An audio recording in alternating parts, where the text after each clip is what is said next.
Breaking news का जो America से आ रही है, अमेरिका और भारत के बीच बड़ी एक्सरसाइज की खबर है। सितंबर में एयर वॉरफेयर युद्धाभ्यास हो सकता है, जिसमें अमेरिकी F-35A स्टील फाइटर जेट भी शामिल होंगे। ग्रीस, बांग्लादेश, फ्रांस और यूएई भी इसका हिस्सा होंगे। कई देशों के फाइटर जेट्स दिखाए जाएंगे। युद्ध क्षमता भारत की एयर पावर को मिलेगा बड़ा एक्सपोजर। जी हाँ, भारत में सितंबर 2026 में होने वाली मल्टीलेटरल एयर वॉरफेयर एक्सरसाइज को लेकर बड़ी खबर सामने आई है। इस बहुराष्ट्रीय हवाई युद्धाभ्यास में अमेरिकी एयरफोर्स के F-35A स्टील्थ फाइटर जेट के शामिल होने की जानकारी आ रही है। F-35 को दुनिया के सबसे मॉडर्न स्टील्थ फाइटर जेट में गिना जाता है और इसकी संभावित भागीदारी इस एक्सरसाइज को खास बना रही है। इस अभ्यास में सिर्फ अमेरिका ही नहीं बल्कि अन्य देशों की एयरफोर्स भी हिस्सा लेंगी। जानकारी के मुताबिक ग्रीस, बांग्लादेश, फ्रांस और यूएई की एयरफोर्स भी इस मल्टीलैटरल एयर वॉरफेयर एक्सरसाइज में शामिल होंगी। अलग अलग देशों की एयरफोर्स का एक साथ अभ्यास करना आधुनिक हवाई युद्ध की रणनीति, ऑपरेशनल कोऑर्डिनेशन और इंटरऑपरेबिलिटी को परखने का अहम मौका माना जाता है। इस दौरान अलग अलग एयरफोर्स के फाइटर जेट्स और एयर कॉम्बैट प्लेटफॉर्म एक साथ ऑपरेशनल परिस्थितियों में अभ्यास कर सकते हैं। अमेरिकी F-35 की मौजूदगी खास तौर पर चर्चा में है क्योंकि ये 5th जनरेशन का स्टील्थ फाइटर जेट है और एडवांस सेंसर, स्टील्थ क्षमता और नेटवर्क सेंट्रिक ऑपरेशन के लिए गिना जाता है। भारत के लिए भी इस तरह के बहुराष्ट्रीय युद्धाभ्यास रणनीतिक और सैन्य सहयोग के लिहाज से बहुत अहम है। ऐसे में युद्धाभ्यास के जरिए भारतीय वायुसेना को अलग अलग देशों के एयरफोर्स के साथ ऑपरेशनल कोऑर्डिनेशन करने का अनुभव और आधुनिक एयर कॉम्बैट जो स्ट्रैटेजीज हैं उनको समझने का मौका मिलेगा। वहीं अमेरिका समेत मित्र देशों के अत्याधुनिक लड़ाकू विमानों की भागीदारी से क्षेत्रीय सुरक्षा और सैन्य सहयोगी का संदेश भी जाता है। सितंबर में होने वाली इस अभ्यास में किन किन एयरक्राफ्ट और प्लेटफॉर्म की अंतिम भागीदारी होगी, यह आधिकारिक जानकारी के बाद और साफ होगा। फिलहाल F-35 की संभावित मौजूदगी ने इस बहुराष्ट्रीय एयर वॉरफेयर एक्सरसाइज को खास बना दिया और रक्षा क्षेत्र की नज़र इस अभ्यास पर टिकी हुई है। इस वक्त की बड़ी खबर मैं आपको बता दूं, अमेरिका, भारत, ग्रीस, बांग्लादेश, कई देश मिलकर एक कॉम्बैट एक्सरसाइज करने जा रहे हैं।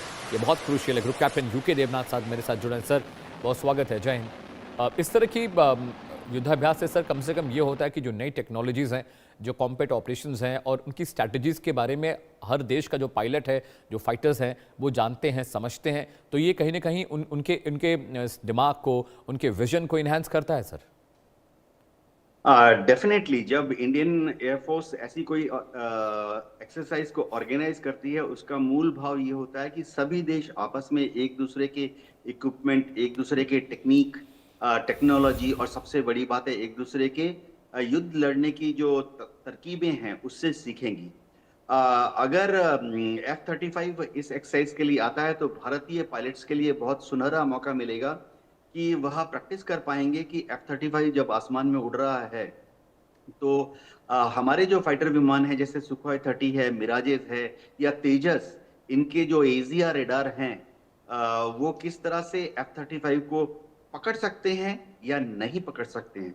खास बात यह कि हमारे जो ग्राउंड कंट्रोल इंटरसेप्टर रेडार्स हैं, उनके जो कंट्रोलर्स हैं उनको भी एक मौका मिलेगा कि वो अपने रेडार्स में, जमीन में जो ग्राउंड बेस्ड रेडार हैं, अपने रेडार में अलग अलग तरह के फ्रीक्वेंसीज, कभी एल बैंड, कभी एस बैंड, कभी के बैंड, कभी के यू बैंड, इस तरह से इस्तेमाल करके F-35 को अपने साइड लोब में देख सकते हैं कि नहीं।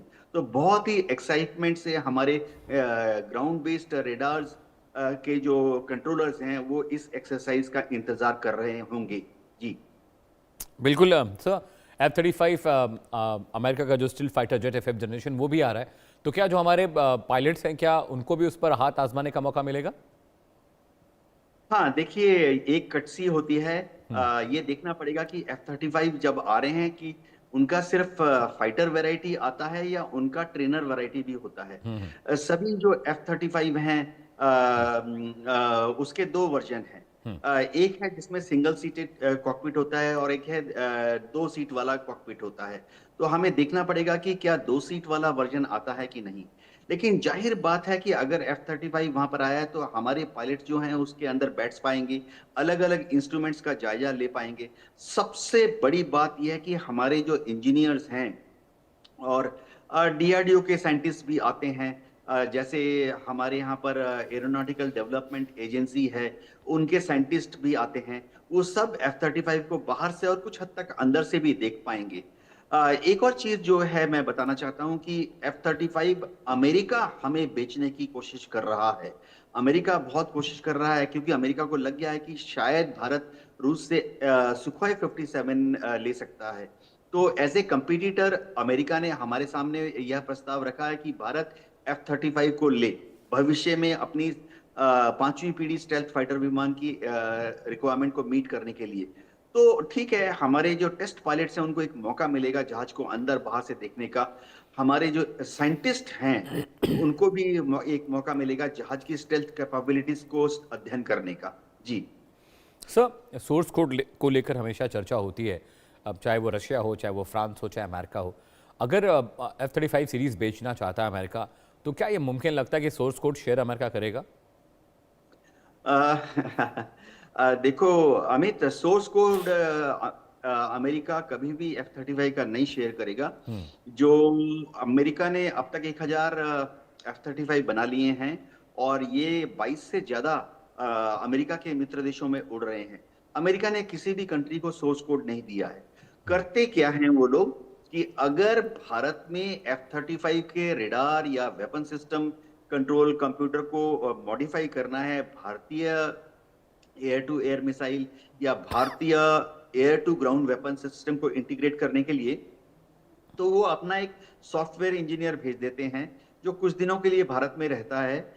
फिर क्या होता है, हम वो अपना सॉफ्टवेयर खोल देता है और भारत के इंजीनियर्स के कहने पर कि भाई ये एयर टू एयर भारत में निर्मित है, इसकी जब सॉफ्टवेयर की मैचिंग करा दो। ये वेपन डिलीवरी कंप्यूटर भारत में बना है, इसकी जरा सॉफ्टवेयर मैचिंग करा दो। तो अमेरिकन सॉफ्टवेयर इंजीनियर जो इंडिया में है वो अपना सॉफ्टवेयर खोलकर, सोर्स कोड उसके पास है, सॉफ्टवेयर की मैचिंग करा देता है और फिर सॉफ्टवेयर को क्लोज कर देता है। तो होता क्या है कि सोर्स कोड उन्हीं के पास रहता है, वो सोर्स कोड हमारे लोगों को नहीं बताते, लेकिन हमारा जो पर्पस है वो मीट हो जाता है। जी। बिल्कुल सर, लेकिन इतनी बड़ी युद्धाभ्यास में, वॉर एक्सरसाइज में, ये बांग्लादेश जैसे देशों की भी शामिल होने की बात सामने आ रही है। ये थोड़ा सा समझ में नहीं आ रहा है। यही सबसे बड़ी उपलब्धि होगी। देखिए अमित, अभी बांग्लादेश के साथ जो हमारे संबंध थे, जो कि शेख हसीना के टाइम पर शानदार थे, अब जरा ल्यूकवार्म हो गए हैं। ठीक ठाक है हमारे संबंध भारत और बांग्लादेश के बीच में, कोई जी। दुश्मनी अभी तक नहीं है।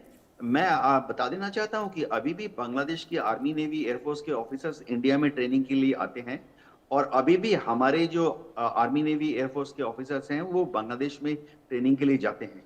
तो अभी बांग्लादेश का जो ये डिटैचमेंट आएगा, इंडियन एयरफोर्स दिल खोल के उनका वेलकम करेगी और ये हमारी विदेश नीति के लिए, खासतौर से विदेश मंत्रालय के लिए बहुत बड़ी उपलब्धि होगी कि बांग्लादेश की एयरफोर्स हमारे यहाँ के एक्सरसाइज कर रही है। जाहिर बात है, हम ये नहीं कहेंगे कि बांग्लादेश चीन को पीछे छोड़ देगा, हमारे साथ आ जाएगा।